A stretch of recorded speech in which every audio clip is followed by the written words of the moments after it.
So sometimes what happens is we get into a situation and our intelligence is like, yeah, it will be okay. And our ego self is like, yeah, I hate this. Oh, I'm going to go yell at someone. Sometimes we need to yell at someone. Sometimes we don't. Sometimes we need to leave. It really depends. Hey there, Candice Gladwell. Today I wanted to make a video about how to mature your ego. So what do I mean? You know, we all have an ego self and we have a higher self, right? The ego self is the, people say like the monkey mind, the person that just kind of sees things in the material world as things that are more important. Our higher self, however, sees the bigger perspective of all things. And so we both have these two opposing perspectives. And what I mean is that I think that what's really happening is that our higher self is like a parent to our ego, right? Think about it. When you have kids, right? Or just kids in general, when you're a kid and you really want candy, right? But then your mom hides all the candy because you're not supposed to eat candy all the time, okay? You're supposed to eat healthy things that are good for your body. That's essentially like she's making you mature, but that's usually very unpleasant. Okay, none of us like to be in that state where we're being controlled, where we're being put into these circumstances where we just kind of don't really have a choice. We're just stuck and we don't get what we want. You know, it's like as if the universe takes what we want. Like, I want candy. Candy makes me feel good. Okay, I don't actually personally like candy, but I mean, as kids, or some kids, it's a sweet thing that makes you feel good. Candy is just an analogy for something that's sweet in life that you want that maybe you're not getting. And usually, if that's the case, when we really want something and we don't really get it, it's because we're not ready to get it yet.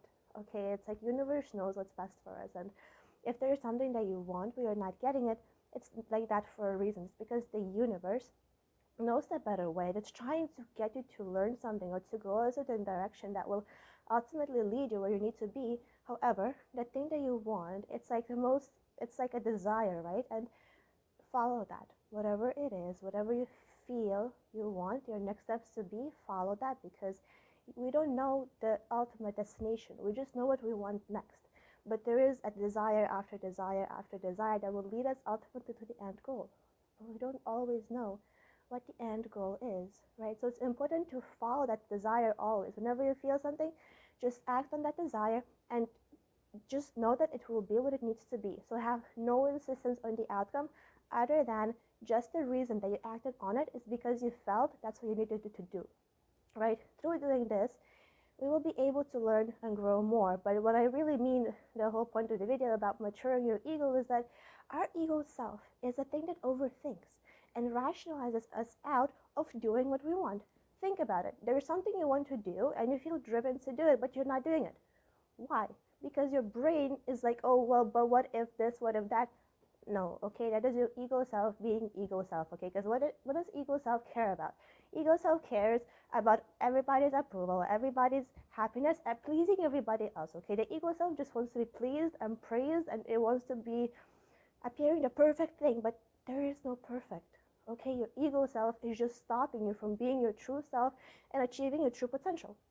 So what higher self does is it puts us through all of these challenges to overcome the ego self and to mature the ego self, to be that person that goes from, you know what, I just want candy and I'll go be mad if I don't get candy in life, to being that person that says, you know what, maybe this is what I want, but I know in my heart it's not good for me, and if I am not getting it, it's there for a reason, so you can get excited about what is next, right? Maybe if your mom hid that, she's actually cooking something of her own and she's going to give you from her heart made meal. That's something that is next that you can get excited about. And it's just an analogy for life. Everything in life, something you want is like a sweet desire. You know, they say sweet desire, right? Well, it's sweet desire, but we don't always get our desire. But sometimes, a funny thing I learned about desire is sometimes it's literally there to make you take the next step that you gotta take for you to be where you're meant to be. It's kind of like, I like this analogy, like if I am here and I have to get from the lamp all the way to the table, right?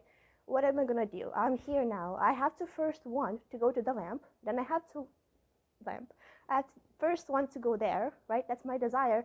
Then I have to want to go to the couch. That's my desire. But if I start getting comfortable on the couch, that's not what I'm meant to be. Okay, it doesn't matter how much I like the couch. I'm supposed to go to the table, get the books. Okay, so if I get comfortable on the couch because at some point I really wanted the couch, well, it's time to let go of the couch. Okay, it doesn't matter what's comfortable, because think about it.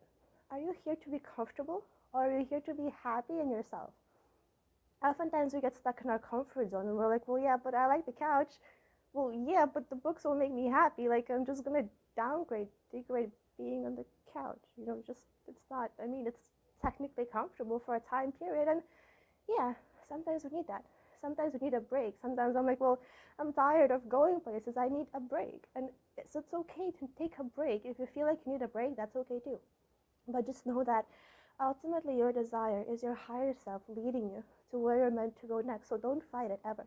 Don't ever judge it. Don't ever fight it. Whatever it is you want next, whatever it is that you feel is right for you, that's okay. That's just what you feel is right for you.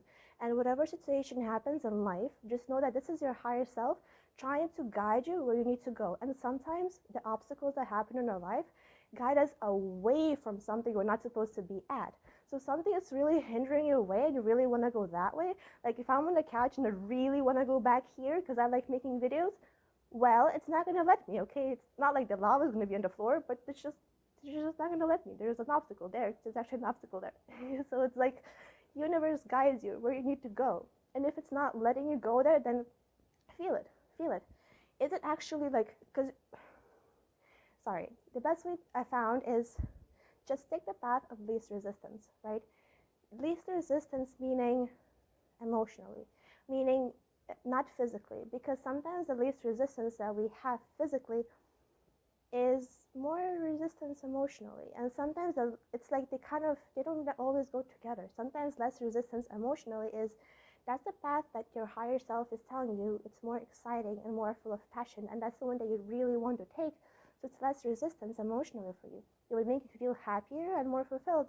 But sometimes it's harder physically. It's like getting off from the couch is harder physically for me because I have to use energy to get there. But emotionally, that's my excitement. Like I want to get off the couch and go read a book. I'm excited. So it's kind of like a personal example was when I was running away from home.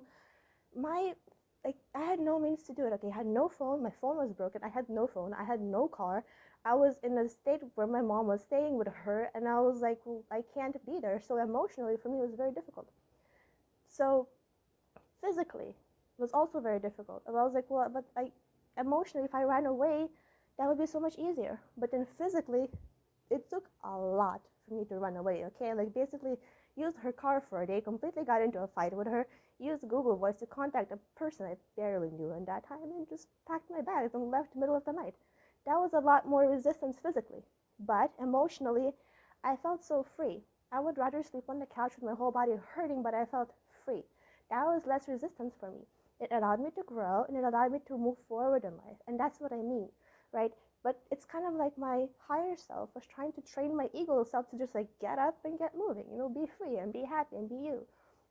It's like our higher selves always try to get to us those ways. Like if I look back on it, right, I could complain that, oh, it was so difficult, it was this, it was that, but in reality, I'm grateful for it. I'm grateful for the fact that this happened and that maybe my mom didn't let me use her car, but then I did anyways because I needed to get to work and she lets me use it. So I was like, well, I'll just get to work, get hired, and I guess it's time to go. But it's like I'm kind of glad this happened because my getting into a fight with her spurred me to leave and then to be free.